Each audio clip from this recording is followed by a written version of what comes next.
नमस्कार, AB star news देख रहे हैं आप और आपके साथ मैं हूं शिवानी ठाकुर। राष्ट्रीय खबरों की शुरुआत करेंगे। बुलेटिन में सबसे पहले बात करेंगे छत्तीसगढ़ की, जहां कांग्रेस का राष्ट्रीय अधिवेशन आज से शुरू होने वाला है। आपको बता दें कि भारत जोड़ो यात्रा के बाद ये कांग्रेस का दूसरा सबसे बड़ा आयोजन है। कांग्रेस पार्टी के लिए ये अधिवेशन इसलिए भी अहम है क्योंकि इस साल कर्नाटक, राजस्थान, एमपी और छत्तीसगढ़ में चुनाव होने हैं। साथ ही अगले साल लोकसभा चुनाव भी है। लिहाजा इस अधिवेशन के जरिए कांग्रेस पार्टी चुनावी रोड मैप तैयार कर सकती है। अधिवेशन में शामिल होने के लिए देश भर से हजारों कांग्रेस नेता रायपुर पहुंच रहे हैं। इस अधिवेशन में 9 राज्यों में विधानसभा चुनाव और अगले साल होने वाले लोकसभा चुनाव पर तो चर्चा होगी ही, अगले 2 साल के लिए पार्टी की रणनीति को भी तैयार किया जाएगा। पार्टी ने देश के अलग अलग मुद्दों के लिए 7 कमेटी बनाई है। अधिवेशन में इन मुद्दों पर चर्चा होगी।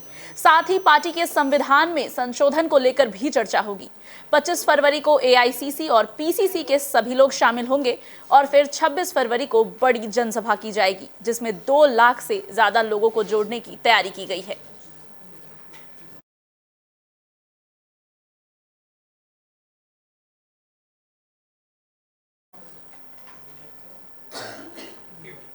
बुलेटिन में अब बात करेंगे रशिया यूक्रेन युद्ध की। रशिया यूक्रेन युद्ध को शुरू हुए आज पूरे 1 साल पूरे हो गए। आज से ठीक 1 साल पहले 24 फरवरी 2022 को रूस ने यूक्रेन पर हमला किया था। तब से लेकर अब तक दोनों देशों के बीच भीषण युद्ध जारी है। रिपोर्ट्स के अनुसार 1 साल में दोनों तरफ से 3 लाख से ज्यादा लोग मारे जा चुके हैं। इस युद्ध में अमेरिका समेत दुनिया के कई बड़े देश यूक्रेन की मदद कर रहे हैं। इसी कड़ी में G7 देशों के वित्त मंत्रियों ने गुरुवार को यूक्रेन के लिए इस समूह की ओर से आर्थिक सहायता बढ़ाकर $39 अरब कर दी। रूस के आक्रमण की पहली वर्षगांठ की पूर्व संध्या पर संयुक्त राष्ट्र महासभा में युद्ध को रोकने के लिए प्रस्ताव पारित किया गया और फिर वोटिंग हुई। युद्ध रोकने के प्रस्ताव में रूस से यूक्रेन में शत्रुता समाप्त करने और तत्काल अपनी सेना वापस लेने की मांग की गई थी। इस प्रस्ताव पर यूएनजीए के 193 सदस्य देशों में से 141 सदस्य देशों ने प्रस्ताव के पक्ष में मतदान किया। 7 देशों ने प्रस्ताव का विरोध किया, तो वहीं भारत और चीन समेत 32 सदस्यों ने इस मतदान में भाग नहीं लिया।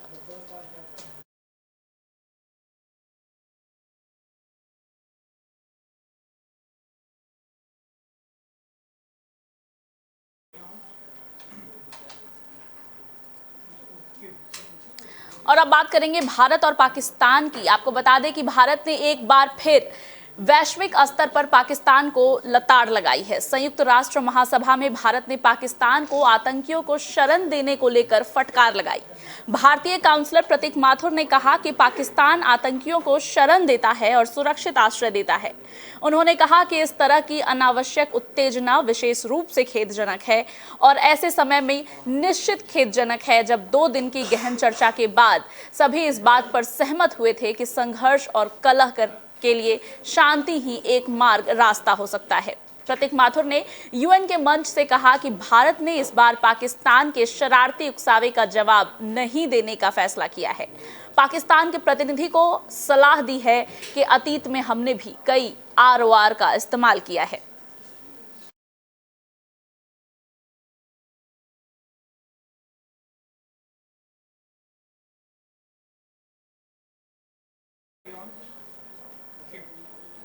और अब बात करेंगे दिल्ली एमसीडी चुनाव की, जहां घमासान लगातार जारी है। आपको बता दें कि दिल्ली एमसीडी चुनाव में स्टैंडिंग कमेटी के सदस्यों का चुनाव होने वाला है। इसी बीच आम आदमी पार्टी को एक बड़ा झटका लगा है। दिल्ली के बवाना वार्ड से आप पार्षद पवन सहरावत भारतीय जनता पार्टी में शामिल हो गए हैं।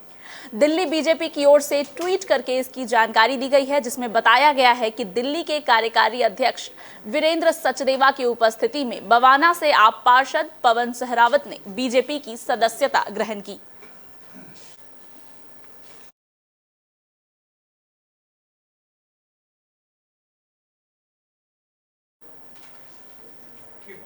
छत्तीसगढ़ से एक सड़क दुर्घटना की खबर सामने आ रही है। आपको बता दें कि सड़क दुर्घटना में एक ही परिवार के कई लोग मारे गए। जहां 11 लोग मारे गए तो वहीं घायल हुए लोगों की संख्या 15 है। छत्तीसगढ़ के बलौदा बाजार भाटापारा रोड पर गुरुवार देर रात ट्रक और पिकअप में भिड़ंत हुई। बताया जा रहा है कि सारे लोग एक ही परिवार के थे और पारिवारिक काम से खिलौरा से अर्जुनी गांव आए हुए थे। मृतकों में 4 बच्चे भी शामिल हैं, जिनकी उम्र 12 से 13 साल की थी। सीएम भूपेश बघेल ने हादसे पर दुख जताया है।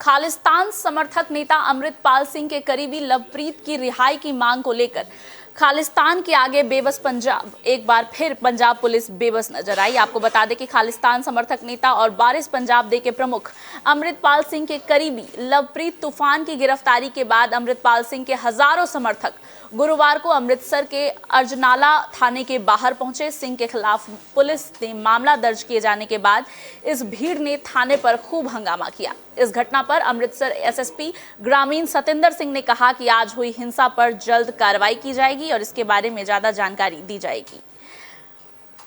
सिंह ने अमृतपाल मामले पर बताया कि हमारी सहमति बन गई है और जो सबूत दिए गए हैं, लवप्रीत सिंह तूफान वहां मौजूद नहीं थे। इसको देखते हुए एफआईआर रद्द करने की मांग को लेकर एसआईटी का गठन किया गया है। पुलिस ने एक व्यक्ति के अपहरण के आरोप में सिंह और उनके समर्थकों पर मामला दर्ज किया था और अब उनकी रिहाई को लेकर एसआईटी का गठन किया गया है।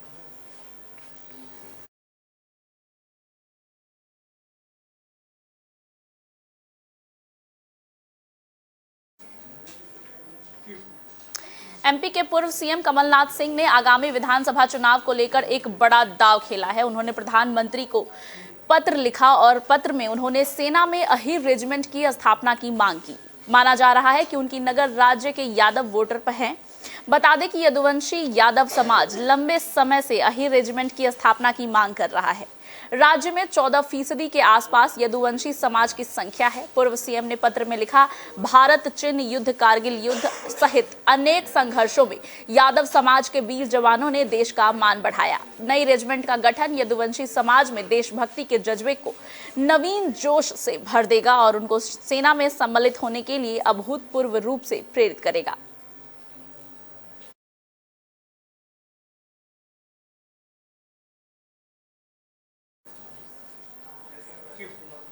बुलेटिन में अब आगे बात करेंगे हरियाणा की, जहां हरियाणा में 2023-24 के बजट की पेशी हुई। मुख्यमंत्री मनोहर लाल खट्टर ने बतौर वित्त मंत्री गठबंधन सरकार का चौथा बजट पेश किया। हरियाणा के 2023-24 बजट की घोषणा करते हुए मुख्यमंत्री मनोहर लाल ने कहा कि इस बार 1,83,950 रुपए का बजट में प्रस्ताव किया गया है। ये पिछले वर्ष की अपेक्षा 11.6% की वृद्धि है। उन्होंने कहा कि नए बजट में कोई नया टैक्स नहीं लगाया गया है।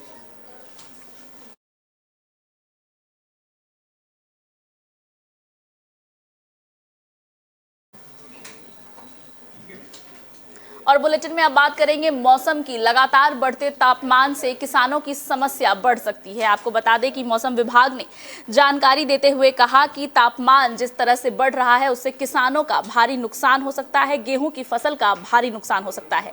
देश के कई हिस्सों में पारा 40 डिग्री सेल्सियस तक पहुंच गया है। मौसम के इन तेवरों ने न सिर्फ आम लोगों को बल्कि किसानों की चिंता भी बढ़ा दी है। मौसम विभाग के मुताबिक उत्तर पश्चिम, मध्य और पूर्वी भारत में अगले 5 दिनों में अधिकतम तापमान सामान्य से 3 से 5 डिग्री अधिक रह सकता है।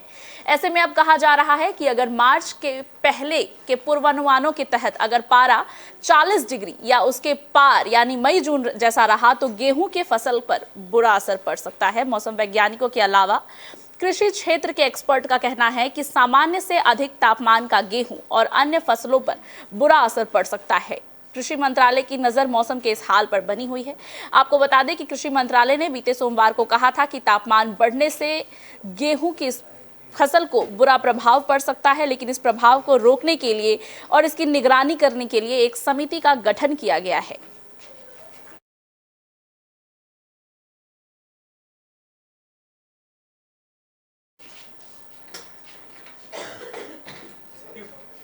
बुलेटिन में मेरे साथ फिलहाल इतना ही। दीजिए इजाजत। खबरों का सिलसिला लगातार जारी है। देखते रहिए AB स्टार न्यूज।